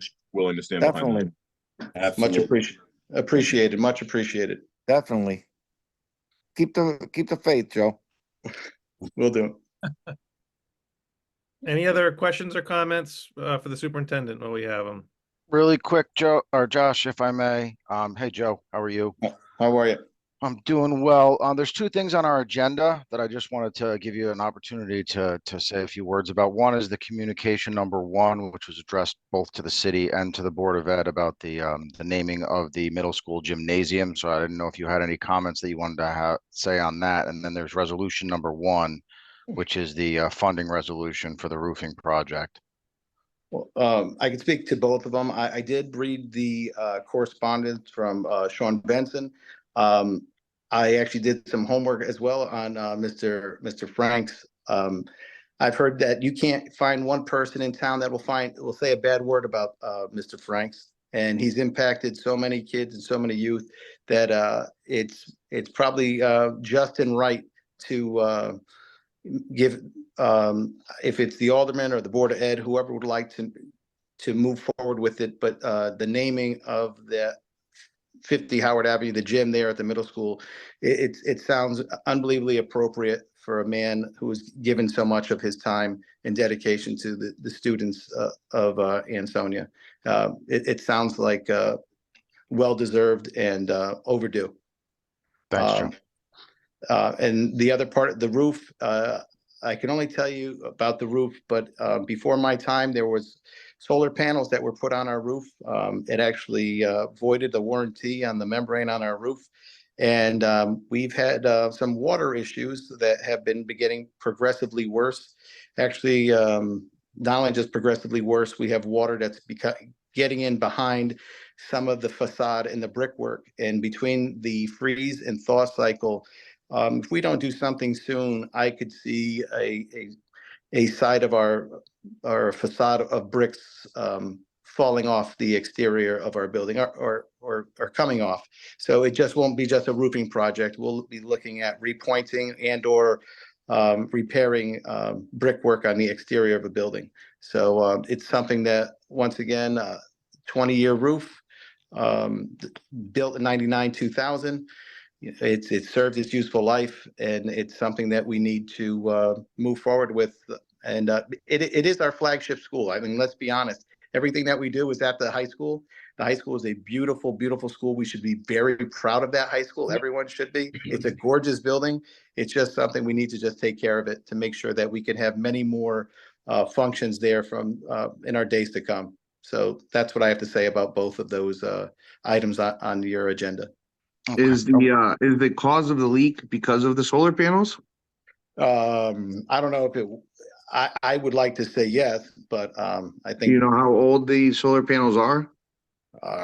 That I don't know, but I don't. Because if so, I mean, I would reach out to the company. Usually they put a 25-year warranty. They will come out and do any repairs. That company, that solar panel company, has been sold at least 4 or 5 times since we've been here, and so they are old. I can't wait to. I would go up there myself and throw them off the roof if I could. So I just let it be known, and I can't wait to be done with that. And we could all move on with that phase of our life and put a new roof on and move on. So Joe, just to clarify one thing on the resolution, and which is the roof, you're looking for a commitment for the local portion for purposes of applying for a grant. And as I understand it, there's also referendum money available to cover this. Is that? Yes, sir. My understanding. Okay. I just want to make sure the other board members that weren't at the school building committee are aware of that. Thank you, Joe. You got it. Thank you. All right. Well, I think we're going to give you the mercy rule and let you off the hook. All right. Thank you very much. And so ends the public official session. Thanks to all who attended, and if you're sticking around. Move on to financial reports. Finance Committee, hit it, Mamone. Or anybody. Can't hit the mute button fast enough. Sorry. I'd like to make a motion to pay all bills, Josh, if deemed correct, please. All right. Second. Motion by Mamone, second by Tar. All in favor? Aye. Opposed or abstaining? All right, motion carries unanimously. Boat recommendations. The February municipal report was in the packet. It's looking to approve that. Motion to accept. Motion to accept by Cassetti, and who was the seconder? Second. I'll second it. Any questions on that? All right, all in favor? Aye. Opposed? Abstentions? Motion carries unanimous. And then let's see, what else did I have on here? Refunds. Request for refunds in the amount of $2,365.25 if found to be correct. Motion. Motion by Rivers, Second. second by Yauman. All in favor? Aye. Opposed? Abstentions? All right, motion carries. Monthly reports, and this is everything else that was in the packet. Motion to accept them. All right. Motion by Yauman, second by Rivers to accept all reports and place them on file. All in favor? Aye. Aye. Opposed? Abstentions? All right, motion carries unanimous again. We had nothing under accidents and claims. We had 3 communications. The first one was just talked about. This is the letter on your packet from Sean Venson, the Ansonia resident, co-chair of the Dr. Martin Luther King Brotherhood Awards, with a request to name the current middle school gymnasium after Mr. Marvin H. Franks. Can I ask a question? Just in terms of discussion, I think this is directed towards John, is that I don't know if we have the authority to do that, or if this is just a recommendation that we would make to the Board of Education for purposes of doing that. So if we could get some clarification from John on that before we take do any notice action. Well, under the charter to the Board of Aldermen, if you take a look at the ability to name facilities. It is ours, John? Yeah. Okay. I mean, I then at that point in time, I mean, this is just, my opinion would be to ask the Board of Education for their recommendation. We heard the superintendent's recommendation. I have to assume that the recommendation from the Board of Education and Mr. Bashar is going to come back similar to that, but I think it's only appropriate in that it is a part of the middle school to get their recommendation. I mean, I'm certainly in favor of it. I've talked to some residents and heard about Mr. Franks myself. So, but that being said, I'd like to, make a motion they've already seen the letter, but send a letter to the Board of Education asking for their recommendation before we take final action on this. Okay. Do we have a second on that? I'd like to second that. Motion by Yaman, second by Adamowski to seek a recommendation from the Board of Ed, and then we can act on this next time. All in favor? Aye.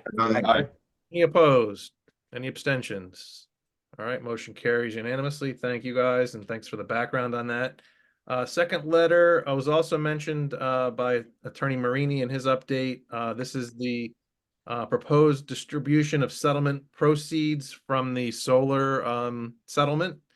And that was in your packet. There were some exhibits with the map. There was also a list of all the impacted houses.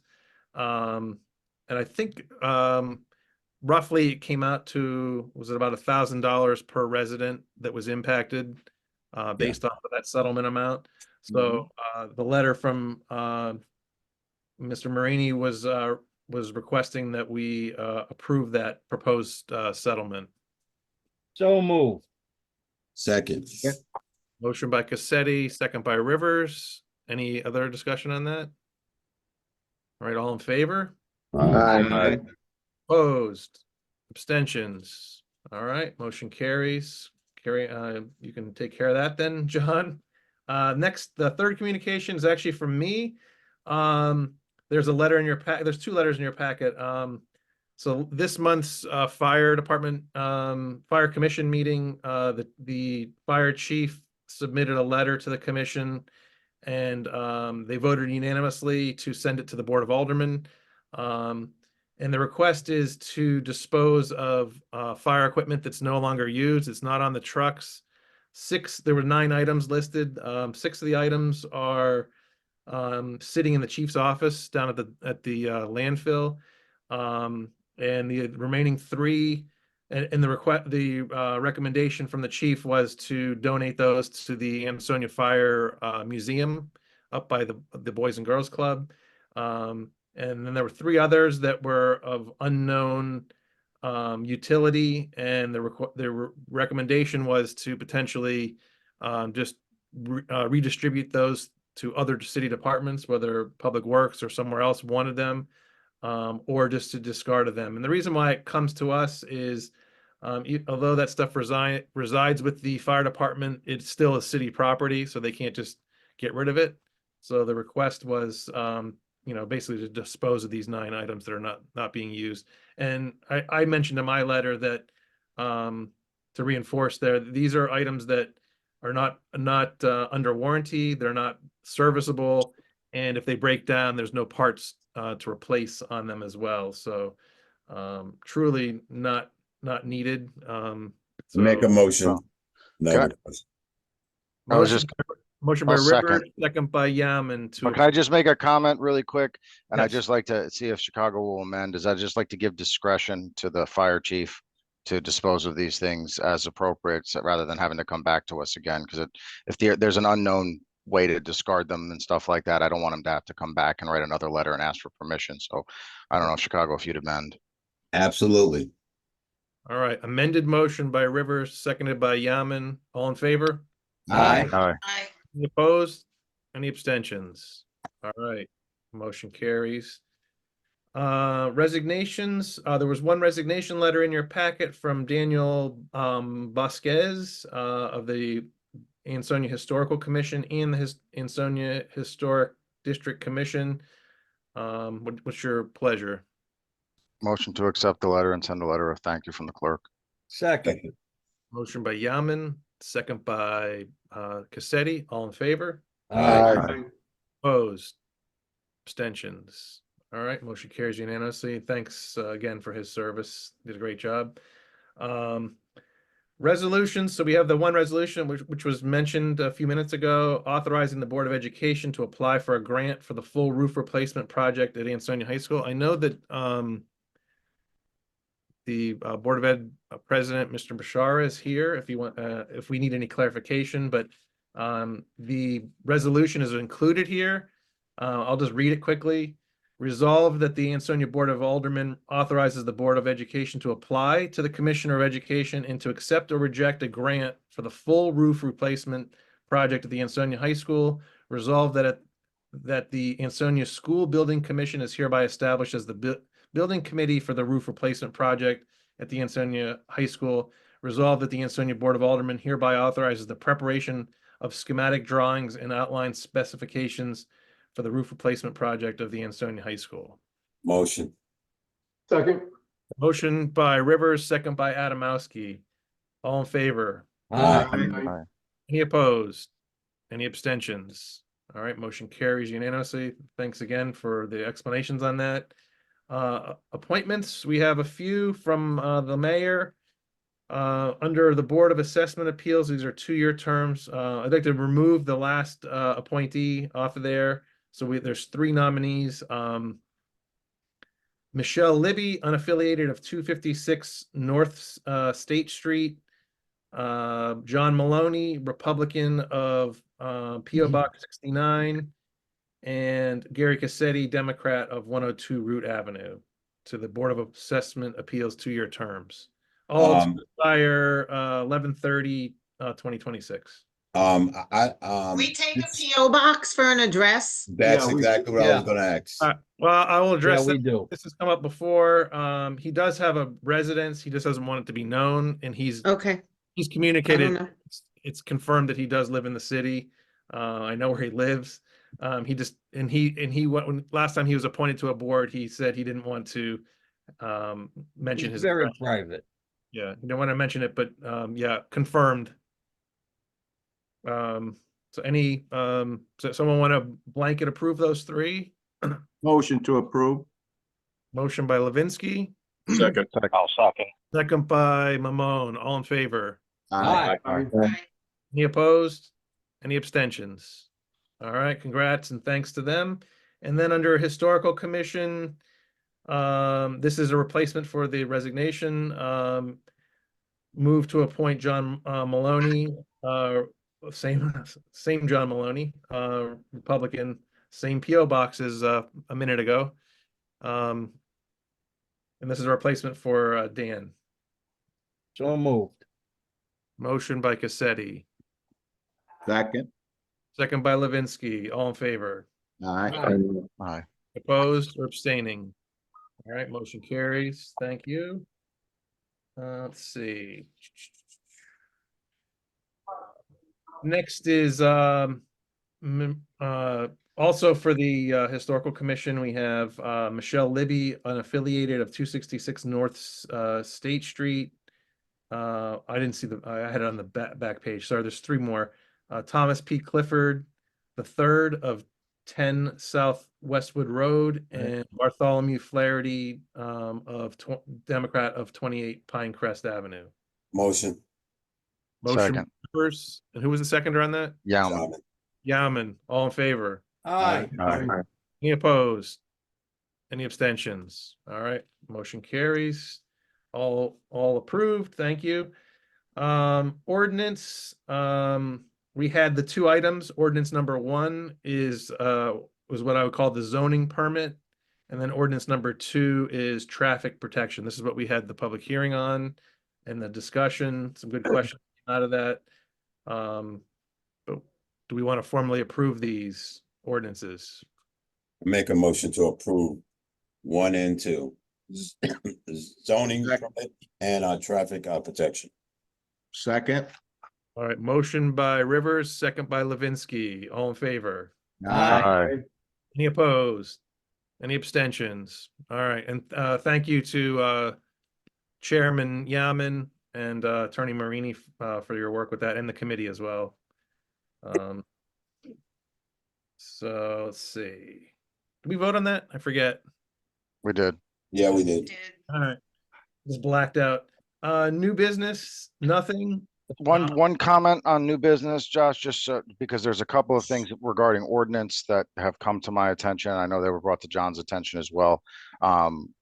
Alderman Mamone did forward a potential ordinance, and I know John has seen it. So I'm gonna work with John, and when John has some draft language, we can have another meeting and talk about that. And also Alderman Cassetti had brought something up about the possibility of reimbursement for residents maintaining and having sidewalks done. I know that's a proposal that's been kicked around a little bit. I know that's something that needs to be discussed at the ordinance subcommittee level. So once we have some draft language and John lets me know that we have a possibility of a meeting, I'll call another meeting for ordinance. Okay. Thank you. Any other new business? I should have asked, actually. I just didn't have anything. Any other new business? All right. Under old business, we had one item. There was all that information was included in your packet regarding the WPCA request for qualifications. And I know that the city staff is here that can answer questions as well. All I'll say on that is the request was to determine whether there were qualified firms out there. And so what the request is to basically acknowledge that the one that returned and visited Aquarian Water Company fits the bill as far as qualified to do the job. And then I think the city is hopefully seeking to talk with them. John, can you fill in the blanks? Yep. So we're looking to essentially begin negotiations with the entity which did place a proposal in. They responded to our request for qualifications. That is, of course, Aquarian. And you do see their submission in your packet. You'll note, of course, there's no numbers attached to that. That's because, again, we're at the beginning of the process here. What we need is for the board to authorize a negotiation. And then what we would anticipate is that, because of course we put out our appraisal in the beginning, that they would continue their analysis and make a demand. And then we would take that demand back to the Board of Aldermen and negotiate further from there. So what we're looking for, simply a vote to authorize us to begin the negotiation process formally. So move. Second. Motion by Cassetti, second by Mamone. All in favor? Aye. Any opposed? Any abstentions? All right, motion King carries. abstain. One abstention, King. So motion carries and good luck. And then you'll be back to us at some point. And that's the end of what I have on the agenda here, I believe, except for executive session. So Rivers, hit it. Rivers? Motion to go into executive session. Thanks, Second. Joe. I'll fill in for the partner. He's obviously on mute. Second. Expired. Motion by Yaman, second by. Oh, sorry, I was on mute. I was on mute. by I Cassetti. was trying to slow it down because I got 9:05 over here. Oh my God, that's the number of a train. All right. So we have a motion and a second. All in favor? Aye. All right, let's hit it. You're having a great week. I turned it back on. Motion to come out of executive session. Second. Motion by Yaman, second by Rivers. All in favor? Aye. Aye. Right. We are back. We had 3 items in executive session. On the item number 1, claim number 1223-1049. What's your pleasure? Motion to give John authority to proceed as discussed in executive session. All in Second. favor? Oh, sorry. Second was Rivers. Yeah, and all in favor? Aye. Aye. Any opposed?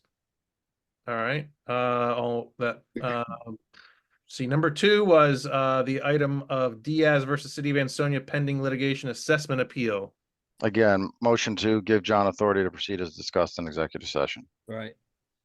Second. Second. Second by Rivers. Again, all in favor? Aye. Aye. Right. And on the 3rd one, proposed easement, United Illuminating disposition of city property. What's your Motion to pleasure? take no action. Second. No action by Yaman, second by Rivers, all in favor? Aye. Aye. Any opposed? All right, that all three approved unanimously. And anything else, guys? Did River? we, wait. Did we thank Public Works for all the great job on plowing they did today? Yeah. We did that already. Yes, we did. Yes. Is there anything else we want to rehash again? No, just for the last 3 minutes? Hey, Tony, thanks a lot. Come on, You want- keep Tony, it up for another minute. know what? I'm Tony- almost there. Do you want me to Wait, get my notes? Oh, hang on. I got a few other things here. Maybe we should practice the pledge. Hit it, Rivers. I think we should pray Good before night, the everyone. pledge. It's past my Motion bedtime. to adjourn. I am so close. Oh, boy. Put Sheila out of her misery. Let's go. God, thank God. Secondary. Second Chicago. You. All in favor? Aye. Yeah. All right. 904. 904. Thanks, everyone. Wow, Good Thank night. Night. Good night. that was really good. Night. Sorry, Steve.